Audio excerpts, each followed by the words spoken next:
supply and installation ulit tayo ng isang water filtration system with disinfection process and air oxidation process. So, bibigyan natin ng quality water yung establishment na yan, yung building na yan. So, nagpiprepare tayo ngayon ng mga gamit, ina-assemble na. Ayan, ina-assemble na yung chlorinator, yung naglalagay ng elements. Ayan. Then, subukan natin, tingnan natin yung magiging source natin. So, actually, private source siya.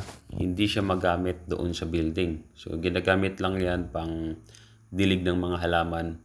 Kasi sobrang mataas yung iron. Ayan, sa nakikita nyo, sobrang mataas yung iron at saka manganese. Mag-i-stain nga naman yan doon sa mga laboratory. Sisirain yan din yung mga fixtures. So, yan ang ititreat natin. Yun, unang-una, i-disinfect natin. Then, yung mga foulants na yan, kailangan ma-remove yan para mabigyan ng quality water. So, balik tayo doon sa ginagawang filtration. So, ito, hindi pa final yung kanyang layout kasi nakadepende po yan sa owner kung saan namin nilalagay yung mga yung equipment. So, ito yung chlorinator, chlorine tank. So, diyan naglalagay ng chemical, yung chlorine. Okay? Or, yan. Then, itong FRP tank. Yan, nilalagyan ng mga elements. So, ito yung 2,000 liters na tank, which is yung magiging contact tank niya. So, pagpasok ng tubig galing sa deep well, maglalagay tayo dyan mag-i-inject ng chlorine dyan, then yung air pump.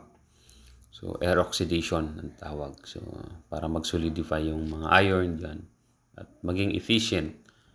Okay, yung filtration. Yan. Meron din tayong booster pump para itulak dyan sa filtration natin.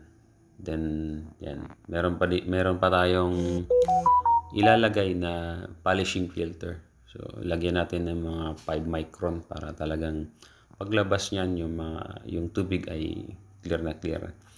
Ito yung mga ilalagay natin na special elements. So, aside sa silica sand, which is yung silica, mabisang pang-entrap ng suspended solids.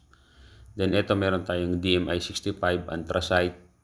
So, napakaganda niyan pang-entrap ng suspended solid at saka pang-remove ng iron doon sa tubig.